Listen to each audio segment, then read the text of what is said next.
Assalamualaikum warahmatullahi wabarakatuh. Nama saya Adisa. Saya akan menjelaskan sedikit tentang asuransi pengangkutan barang. Adalah asuransi yang memberikan jaminan perlindungan finansial terhadap kerusakan atau kerugian yang terjadi pada kargo dan pengangkutan barang yang dengan moda transportasi darat, laut, atau udara. Produk asuransi ini sangat bagus dipergunakan oleh eksportir, importir, perusahaan logistik atas nama pelangganan mereka, freight forwarder atas nama pelangganan mereka, produsen, pembeli, atau penjual lain. Dalam perdagangan internasional maupun lokal, proses pengiriman menjadi peranan penting dan hal tersebut sudah di luar kontrol pemilik barang. Untuk itu, mengapa diperlukan suatu jaminan asuransi yang pasti? Apa yang tidak dijamin di dalam asuransi pengangkutan barang?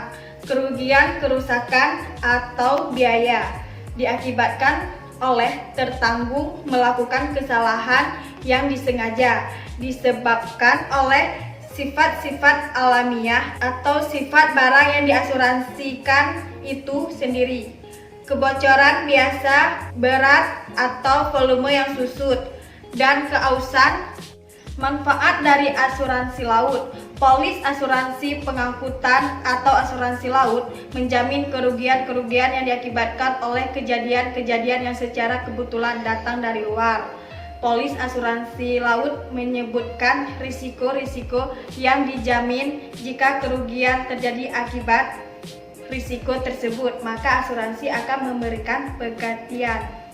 Asuransi dalam Kitab Undang-Undang Hukum Dagang atau KUHD tentang asuransi laut pertanggungan seumurnya, bab 9 pasal 246. Asuransi atau pertanggungan adalah suatu perjanjian di mana seseorang mengikatkan diri kepada seseorang tertanggung dengan menerima suatu premi untuk memberikan penggantian kepadanya karena suatu kerugian, kerusakan, atau kehilangan keuntungan yang diharapkan yang mungkin akan dideritanya karena suatu kerugian, kerusakan, atau kehilangan keuntungan yang diharapkan yang mungkin akan dideritanya karena suatu peristiwa yang tak tertentu. Penolakan asuransi. Beberapa orang menganggap asuransi sebagai suatu bentuk taruhan yang berlaku selama periode kebijakan perusahaan. Asuransi bertaruh bahwa properti pembeli tidak akan hilang ketika pembeli membayarkan uangnya. Perbedaan pada biaya yang dibayar kepada perusahaan asuransi melawan dengan jumlah yang dapat mereka terima.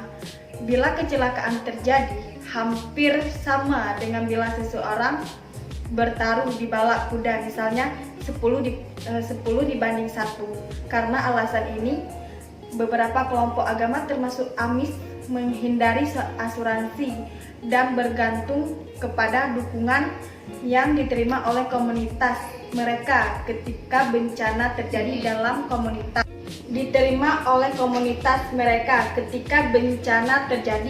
Dalam komunitas yang hubungan erat dan mendukung, di mana orang-orangnya dapat saling membantu untuk membangun kembali properti yang hilang. Rencana ini dapat bekerja. Kebanyakan masyarakat tidak dapat secara efektif mendukung sistem seperti di atas, dan sistem ini tidak akan bekerja untuk resiko besar. Kepentingan yang berhubungan dengan kapal secara garis besarnya dapat dikategorikan atas dua kelompok kepentingan yang melekat di dalamnya, antara lainnya: 1. Kepentingan dari pemilik kapal akibat rusaknya kapal serta kerugian-kerugian lainnya yang langsung diderita pemiliknya.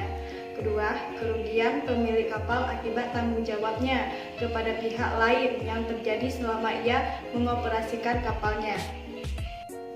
Baik, sampai di sini penjelasan dari saya tentang asuransi laut. Demikian, Assalamualaikum warahmatullahi wabarakatuh.